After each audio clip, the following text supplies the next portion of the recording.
lots of ground to go to. So, as you see with this picture, it is the pastime of Putana and how she got, well, killed. So, Putana, well, I just learned right now that her name means putrefaction. Keep that in mind when I read. So, chapter 6, Putana Killed. While Nanda Maharaj was returning home, he considered Vasudev's warning that there might be some disturbance in Gokula. Certainly, the advice was friendly and not false, so Nanda thought, there is some truth in it. Therefore, out of fear, he began to take shelter of the Supreme Personality of Godhead. It is quite natural for a devotee in danger to think of Krishna, because he has no other shelter. When a child is in danger, he takes shelter of his mother or father. Similarly, a devotee is always under the shelter of the Supreme Personality of Godhead. But when he specifically sees some danger, he remembers the Lord very rapidly. After consulting with his demoniac ministers, comes an instruction of which named Putana, who knew the black art of killing small children by ghastly silver method. Yeah, no, so the Krishna book is pretty intense.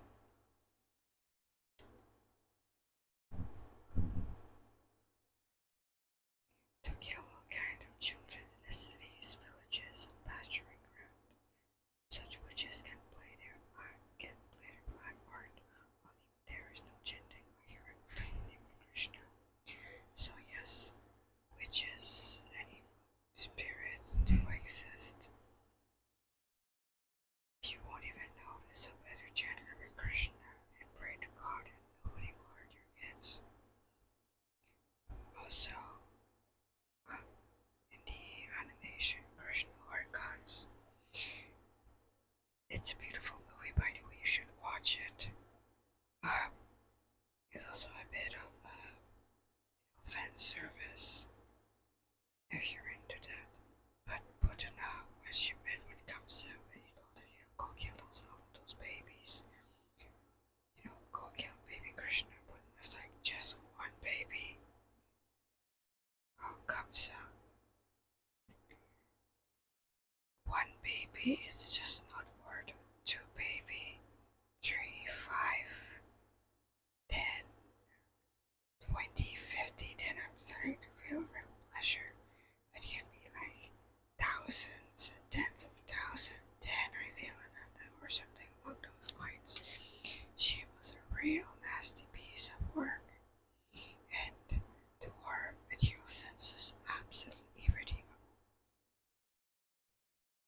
It is said that whenever the chanting of the holy name of Krishna is done, even negligently, all bad elements, witches, ghosts, and dangerous calamities immediately disappear. And this is certainly true of the place where the chanting of the holy name of Krishna is done seriously, especially in Vrindavan, where the Supreme Lord was personally present. Listen, I went to Vrindavan like last February, and basically their dump truck, the one that go around to take the garbage, they play bhajans of Radha and Krishna, the dump truck. So yes, Vrindavan is very safe on that front.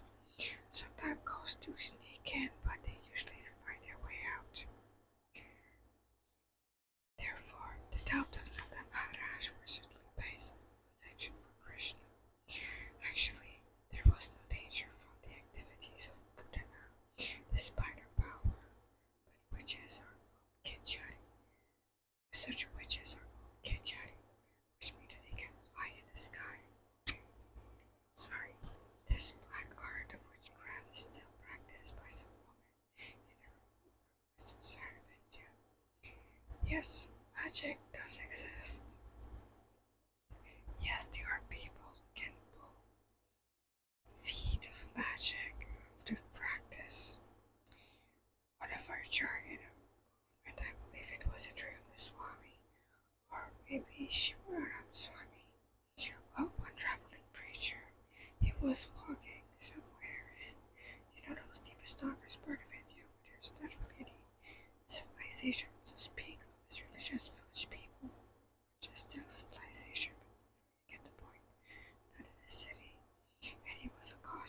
by this Akori Shivite Sadhu. An Akori Shivite or an Akori Sadhu, they were usually completely naked with dreadlocks that drags on the ground.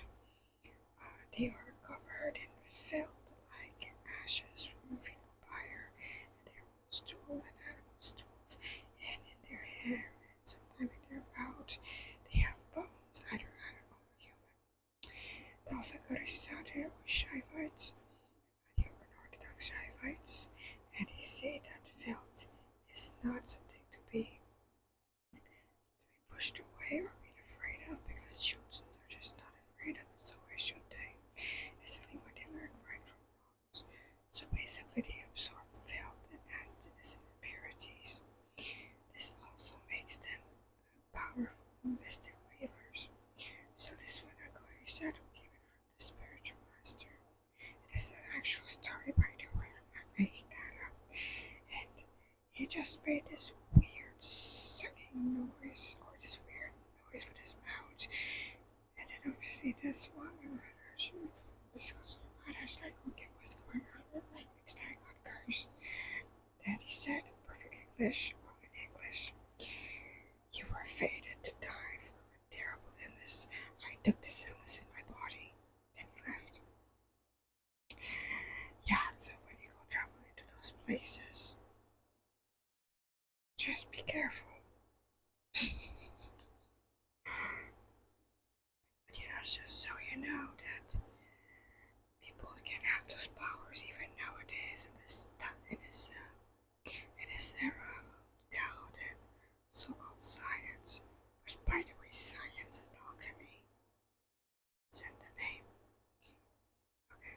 Anyway, Putana knew this witchcraft, and therefore she's described in the Bhagavatam as Kechari. Putana entered the country of Gokula, the residential quarter of Nanda Maharaj, without permission, dressing herself just like a beautiful woman. She entered the house of Mother Yashoda. She appeared very beautiful with raised hip, nicely swollen breast, here, and flowers in her hair. She looked especially beautiful on account of her thin waist. She was glancing at everyone with very attractive look and smiling face, and all the rest of Vrindavan were captivated.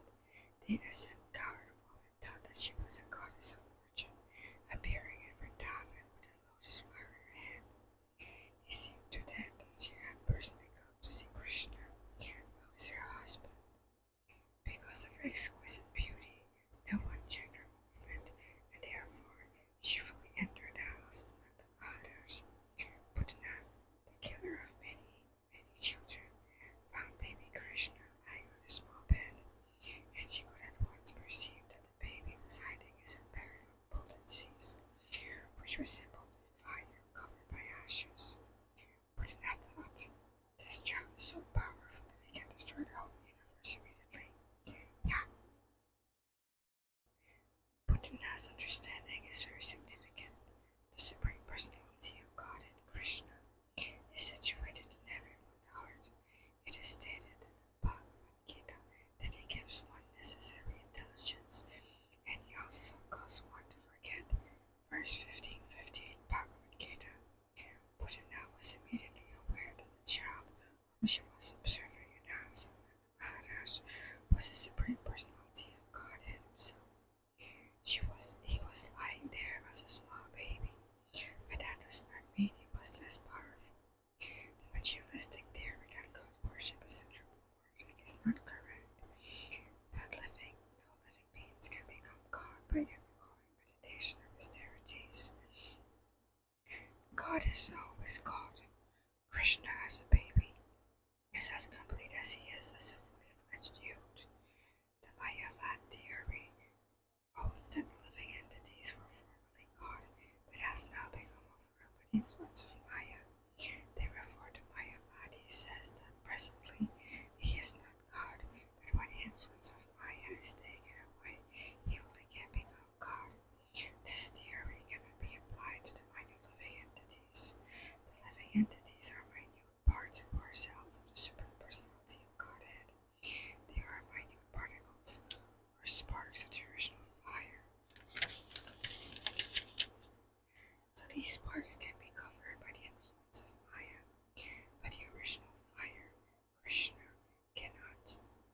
as the Supreme Personality of Godhead, even from the beginning of his appearance in the house of Vasudeva and Devaki. Krishna showed the nature of a small baby and closed his eyes, as if to avoid the face of Putana. This closing of the eyes is interpreted and studied in different ways by devotees.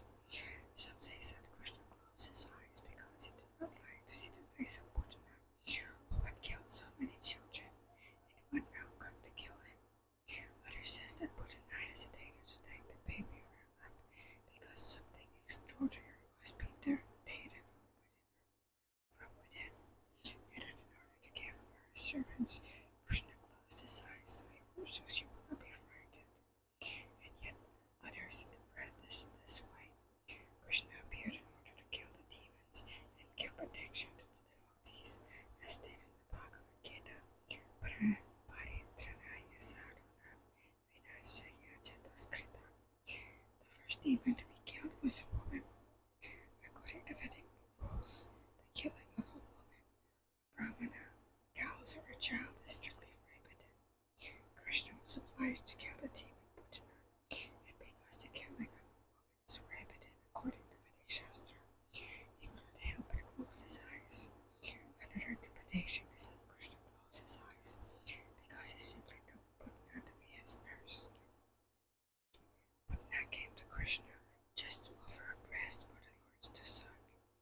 Krishna is so merciful that even though he knew Putana was there to kill him, he took her as his nurse or mother. There are 7 kinds of mothers according to Vedic injunction. The real mother, the wife of the teacher or spiritual master, the wife of a king, the wife of a brahmana, the cows, the nurse, and Mother Earth.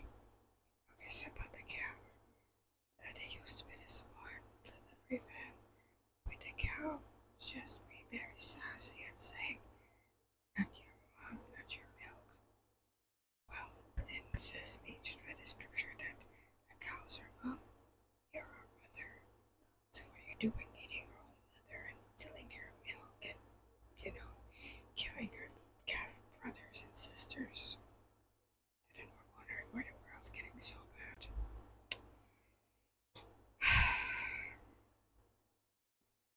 Because Putana came to take Krishna on her lap and offer her breast milk to be sucked by him, she was accepted by Krishna as one of his mother. That is considered to be another reason he closed his eyes. He had to kill a nurse or a mother, but his killing of his mother or nurse was no different from his love for his real mother or his foster mother Yashoda. We further understand from Vedic information that Putana was also treated as a mother and given the same facility as Yashoda. As Yashoda was given liberation from this material world, Putana was also given liberation. When the baby Krishna closed his eyes, Putana took him on her lap. She did not know that she was holding death personified. If a person mistakes a snake for a rope, he dies. Similarly, Putana has killed so many babies before meeting Krishna, and she mistook him to be like them. And now she was accepting the snake that would kill her immediately. When Putana was taking baby Krishna on her lap, both Yashoda and Rohini were present. But because she was so beautifully dressed and showing motherly affection toward Krishna, they did not forbid her. They could not understand that she was a sword within a decorated case. Putana had smeared a very powerful poison on her breast, and immediately after taking the baby on her lap, she pushed her breastly nipple. Yes, Srila Prabhupada made the world breastly.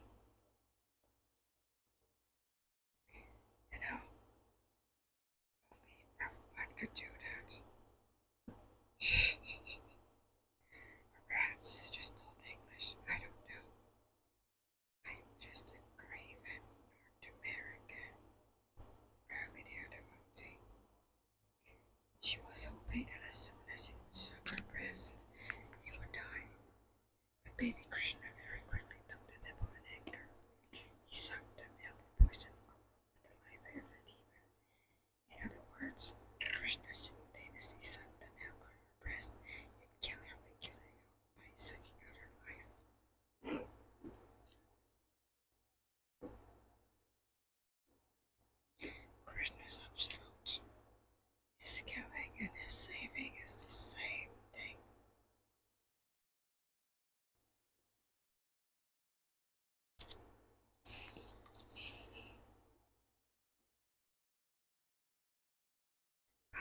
forgot to take my sleeping pill. Now it's an ambient, so I won't say anything super funny.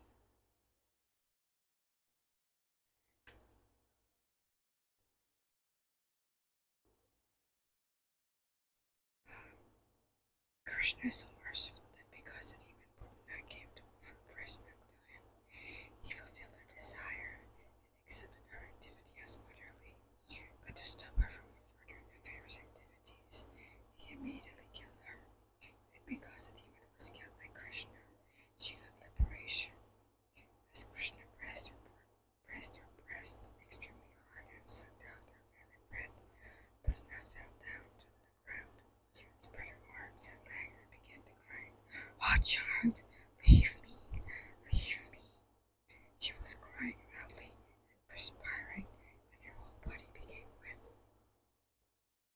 So about Putana. In her previous life, she used to be the daughter of King Bali. King Bali was a demon, the grandson of Prahlad, another demon. This one super pious, who with his prowess took over the entire universe. And it was basically forcing the demigod to pay taxes, and the demigod were not very happy to be pushed away from their thrones and their offerings. So they went to the Supreme Personality of Godhead, and no, they didn't go there. They went to Aditi and Kashyapa Muni and begged them to, do something about it. No, wait, no. So it's Aditi, the wife of Kashyapa Muni. I bet it's been a while since I've heard that one. She prayed for an incarnation to appear from her to help the Indra get his throne back as a king of heaven.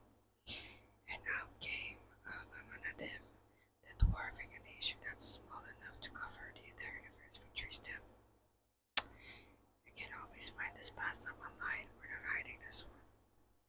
So anyway, Bali had taken on the true world, and Vamanadev came to him because Bali, being very pious and liberal with his donation, could give anything he wanted to anyone and any quantity they wanted because everything belonged to him.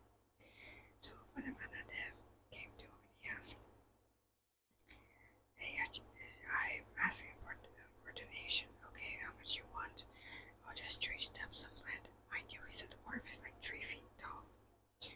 And Bali Mash stared at Vamanadev and he asked, 3 feet of land? You don't want more?" "No, just 3 feet of land."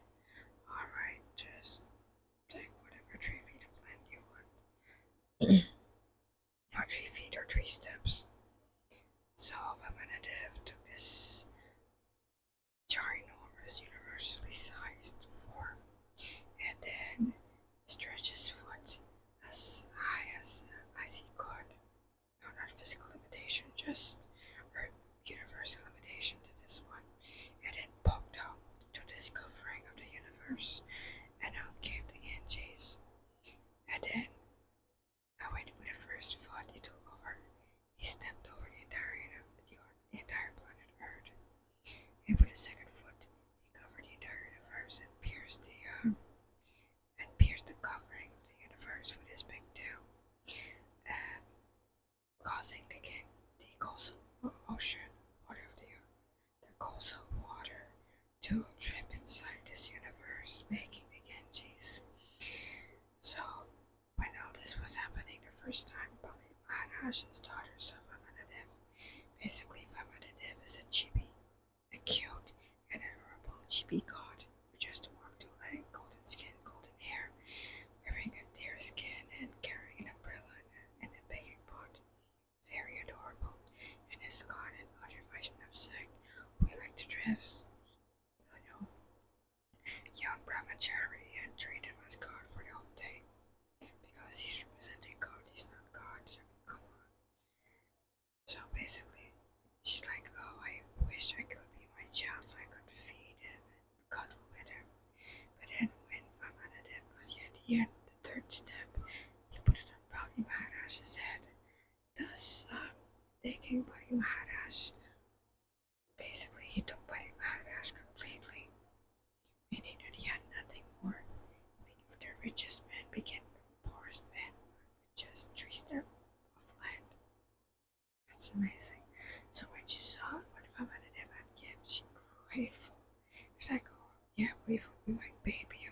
kill and would poison him. So this lifetime she became Putana, and in this lifetime, Krishna made both of her desire true. As she died screaming, there was a tremendous vibration on the earth and in the sky, on the upper and lower planets, and in all directions, and people thought that thunderbolts were falling. Thus the nightmare of the Putana witch was over, and she assumed her real feature as a great demon. She opened her fierce mouth and spread her arms and legs all over. She felt exactly as Vritasura did when struck by the thunderbolt of Indra. Ah yes, another wonderful pastime. The long hair on her head was scattered all over her body. Her fallen body extended up to 12 miles and smashed all the trees to pieces, and everyone was struck with wonder upon seeing this gigantic body. Her teeth appeared just like blows, and her nostrils appeared just like mountain caves. Her breast appeared like small hills, and her hair was a vast reddish bush. Her eye socket appeared like two blind whales, and her two thighs appeared like two banks on a river. Her two hands appeared like two strongly constructed bridges, and her abdomen seemed like a dried up lake. All the colored men and women became struck with awe and wonder upon seeing this, and the tumultuous sound of her falling shook their brain and ears, and made their heart beat strongly. When the gopis saw little Krishna fearlessly playing on Putana's lap, they very quickly came and picked him up, but the Yashoda, Rohini, and other elder gopis immediately performed the auspicious ritual by taking the tail of a cow and circulating his body. The child was completely washed with the urine of a cow, and the dust created by the hooves of the cows was thrown all over his body. This was all just to have saved little Krishna from future inauspicious accident. This incident gives us a clear indication of how important the cow is to the family, society, and to living beings in general. The transcendental body of Krishna did not require any protection, but when struck because of the importance of the cow, the Lord was smeared over with cow dung, washed with cow urine, and sprinkled with the dust of praise by the walking over the cows. After the purificatory process, the gopis headed by Mother Yashoda and Rohini chanted the name of Vishnu to give Krishna's body full protection from evil influences. They washed their hands and feet and slipped water 3 times, as was the custom before chanting mantra. They chanted as follows: My dear Krishna, may the Lord known as Aja protect your legs. May Lord Maniman protect your knees. May Lord Yajna protect your thighs. May Lord Achyuta protect your upper waist. May Lord Hayagriva protect your abdomen. May Lord Keshava protect your heart. May Lord Isha protect your chest. May Lord Surya protect your neck. May Lord Vishnu protect your arms. May Lord Urukrama protect your face. May Lord Ishvara protect your head. May Lord Chakradhara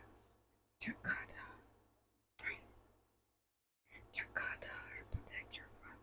May Lord Gadadhar protect your back. May Lord Madhusudan, who carries a bow in his hand, protect your right side. May Lord Ajana protect your left side. May Lord Urugaya, with his conch shell, protect you on all sides. May the personality of Godhead Upendra protect you from above. May Lord Darkshya protect you from on the ground. May Lord Haradhara protect you from all sides. May the Supreme Personality of Godhead, known as Rishikesh, protect all your senses. May Lord Narayan protect your life air. May Lord of Swadvadvi Narayana protect your core of your heart. May Lord Yogeshwara protect your mind.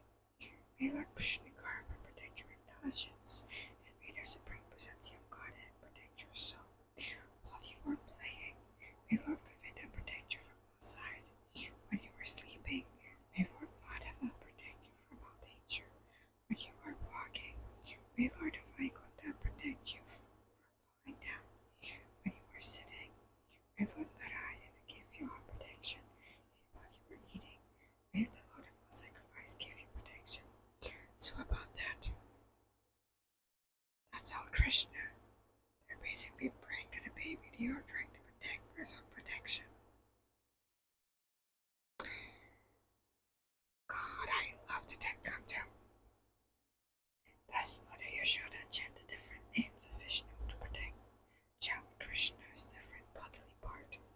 Mother Yashoda was firmly convinced that she should protect her child from different kind of evil spirits and ghosts, namely Dakinis, Yatudanis, Kushmandas, Yakshas, Rakshasas, Pinyakas, Kodaras, Revatis, Jyeshtas, Putanas.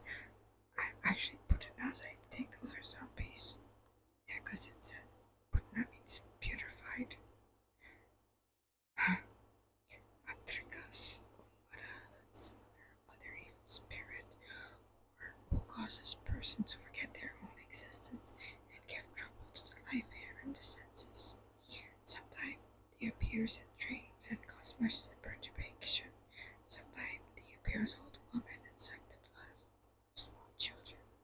But no such ghost or evil spirit can remain where the chanting of the holy name of God. Where there is chanting of the holy name of God.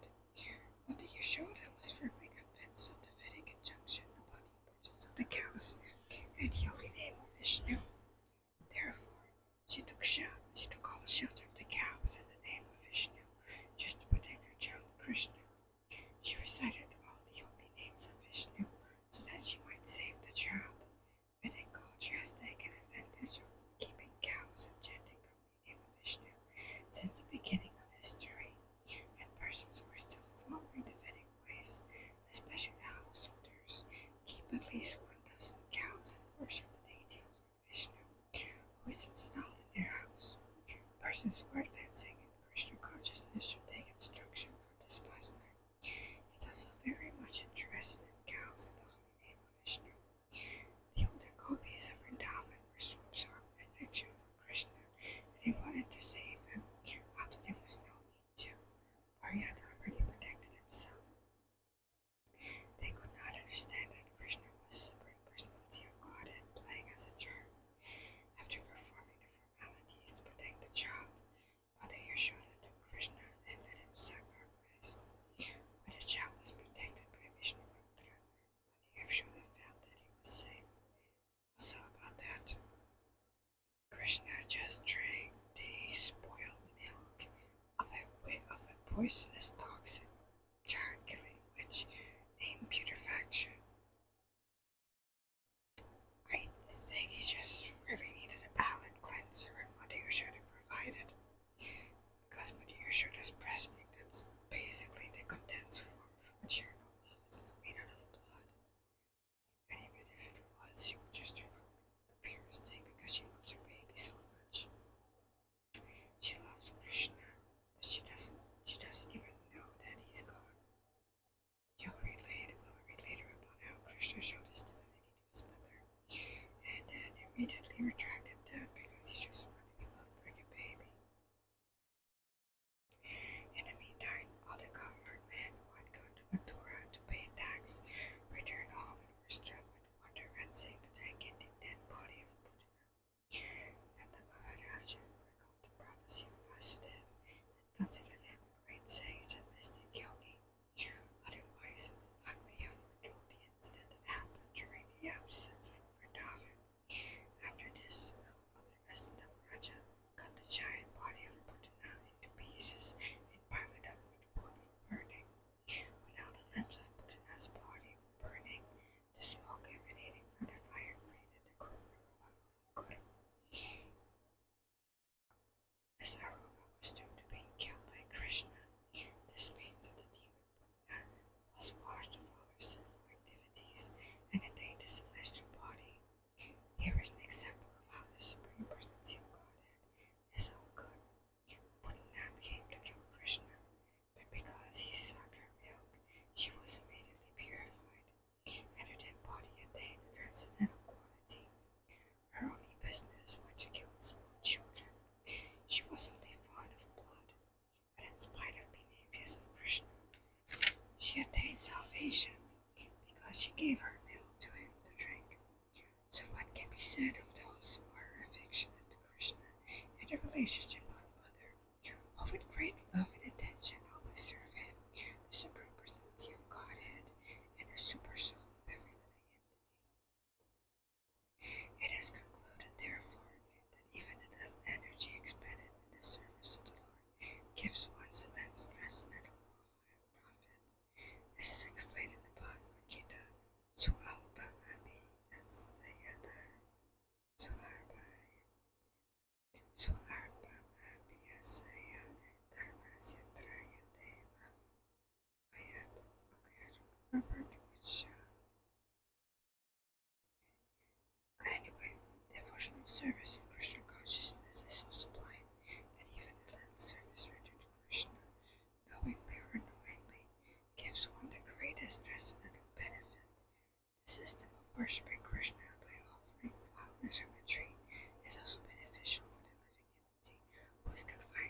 Archana process, a worshipping procedure, is therefore beneficial for everyone. Krishna is worshipable by great demigods like Brahma and Lord Shiva, and Putana was so fortunate that the same Krishna played in her lap as a little child. The lotus feet of Krishna, which are worshipped by great sages and devotees, were placed on the body of Putana. People worship Krishna and offer him food with great reverence and devotion, but automatically he sucked the milk from the body of Putana. Devotees therefore prayed at him simply by offering something as an enemy. Putana got so much benefit that who can measure the benefit of worshipping Krishna in love and affection. Therefore, only Krishna should be worshipped, for such benefit awaits the worshipper. Although Putana was an evil spirit, she gained elevation just like the mother of the Supreme Personality of Godhead. It is clear that the cows and the elder gopis who offer milk to Krishna were also elevated to the transcendental position. Krishna can offer anyone everything from liberation to anything materially conceivable. Therefore, there cannot be any doubt of the salvation of Putana, whose bodily milk was sucked by Krishna for such a long time.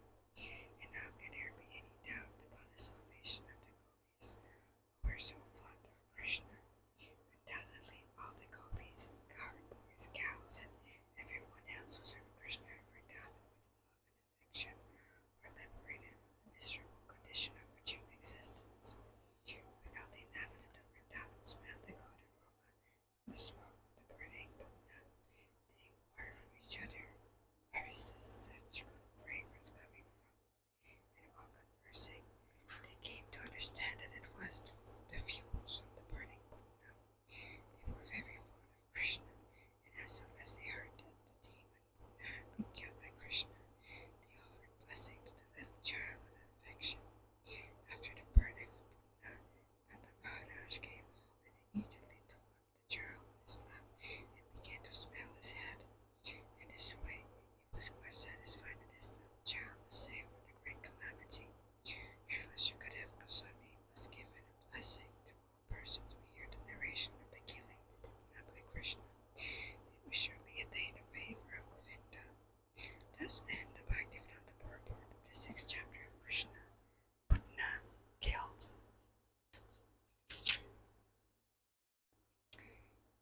Krishna is amazing.